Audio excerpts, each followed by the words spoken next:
It says, you numbered my wanderings, put my tears in your bottle. Are they not in your book? Every time you stayed up late at night crying, depressed, beaten, down, giving up, every tear that fell from your face, it says that the Lord had a bottle. And every tear that fell, he caught it. You know, and I was just reading this verse and I started thinking about everything going on and how it just seems like life has just been so tough lately, right? Life has just seemed so tough lately. Every day, it just seemed like every day is such a battle. Every day, it seems like it takes so much. I read this verse and I started thinking, man, we don't even realize how good God is. Because we're worried about our tomorrow. We're worried about what's going to happen, our battles, our frustrations, our things that we're going on. And then God is over there behind us saying, why do you worry so much? Amen. Why are you so fixated on tomorrow when I'm still with you right now? You think that your tears fall on the floor and they're never noticed by anyone, but they're noticed by God. It's so beautiful how compassionate our God is. It says that he not only sees our tears, but he collects them. It means so much to him. There's times maybe where you may cry in front of your husband and they don't really care. They're kind of like, why are you crying? Why are you crying? There's no need to cry. I tell Maggie all the time. When she was pregnant, oh my goodness, stop at the stop sign. She started crying. And I would look at her, why are you crying? There's no need to cry. And then that made it worse. Why are you yelling at me? And I just thought, and I was like, oh man, I don't know what to do. I'm gonna go in the back seat. You know, and I just thought to myself, like, man, it's not that I didn't care, it's just that I didn't understand. I didn't understand. You know, I didn't understand what she was going through, you know, in her mind and her heart and in everything she was going through with her pregnancy. I didn't understand, but the Lord understood. The Lord understands why you cry sometimes. Sometimes we cry out of sadness, we cry out of anger, we cry out of different things. We cry out of frustration, and someone may not understand why tears are falling from your face, but the Lord understands how to manage us. He knows how to manage what we're going through. God knows how to handle our situations. God knows what to do. We don't know what to do. And I thought about this illustration, and I said, this is what I think we are trying to do, and I'm going to get a volunteer up here, and Ernest, I'm going to get you up here, because I know Ernest, he hardly ever says no, and I want everybody to see this. Y'all know what this is right here? Y'all see this over there? It's a knife, right? It's a butter knife, right? Ernest, what I want you to do is I want you to get that butter knife and I want you to sharpen this pencil, okay? And Ernest, I want you to just sharpen that pencil for me, all right? You can stay up here for a little while because I think it's going to take you a while. And this is what we're doing right now, okay? We're here, we're thinking, I'm going to sharpen this pencil and I'm going to get to work. Ernest is going to be, Ernest, you go ahead and go sit on that stool back there because you're going to be here for a while. Give Ernest a hand of applause. You know, this is what we're doing right now. This is what a lot of us are doing. We're thinking about how do we solve our problems? What do I need to do to solve the problems going on in my life?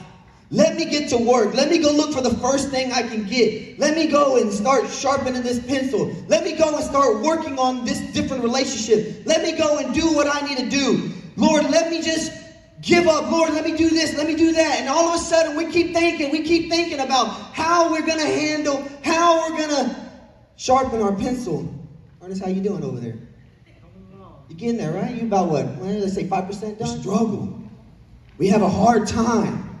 We're just trying to figure it out all on our own. And before we know it, because we think we're all alone, what does that bring to us? It brings anger. Brings sadness. It brings depression. And then what happens? Here comes those tears again. And then Ernest, he's going to eventually start crying because his fingers are going to start hurting from trying to sharpen this pencil with the butter knife. Because he's not doing it right? It's tough to do that, right?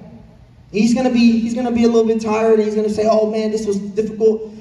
And maybe eventually with enough time, with enough persistence, with enough just trying your best to make it happen, maybe you might get that pencil to be a pencil. Maybe you might say, I'm going to try, I'm going to do everything I got to do, maybe. But it was so hard. It was so hard that it brought tears to you. And this is what's important, because God is trying to tell you, you're trying so hard to do things your way. Let's go ahead and just put it in there real quick for me, buddy. Just so y'all know, Ernest was about 10% done with that pencil.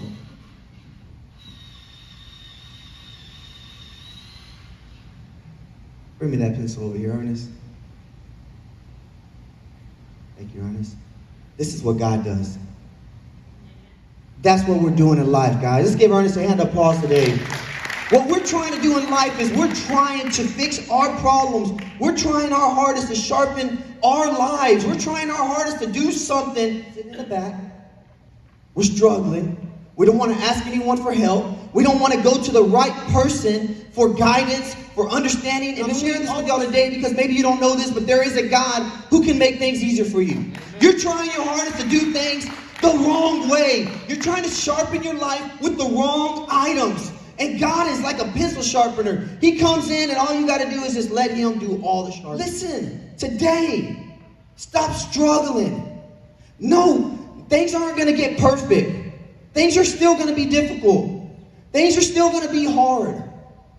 But that's okay, because God turns you and he molds you. And the things of yesterday that seemed so hard, that broke you, today you look at them and you say, I can't believe that made me cry. Guys, stop trying to do things on your own. Stop trying to do things the hard way. Come to God. Guys, this is why Satan is defeating us.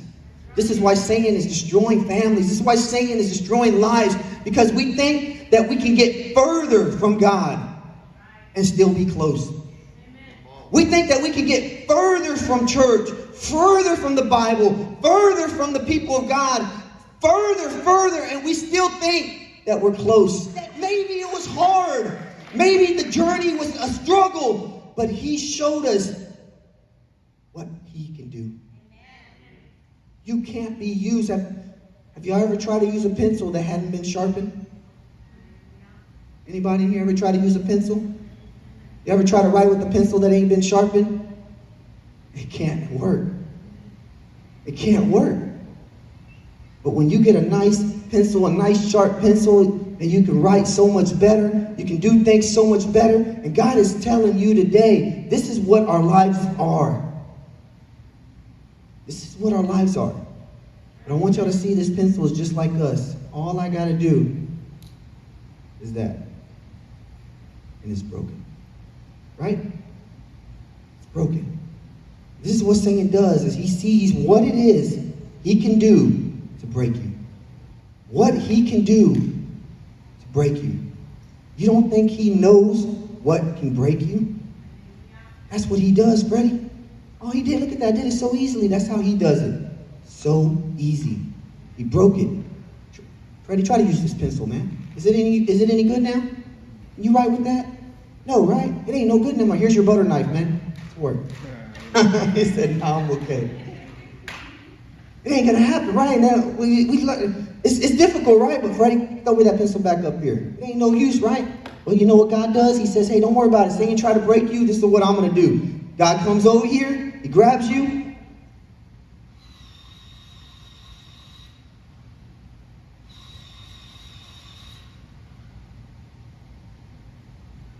He makes you brand new. Better than ever. Sharper than ever. Don't worry about ever feeling broken. Because God takes the broken people and he makes them new again. God does great things with broken people. God says, don't worry about it. I'm glad you're broken. Because now I'm going to do something better.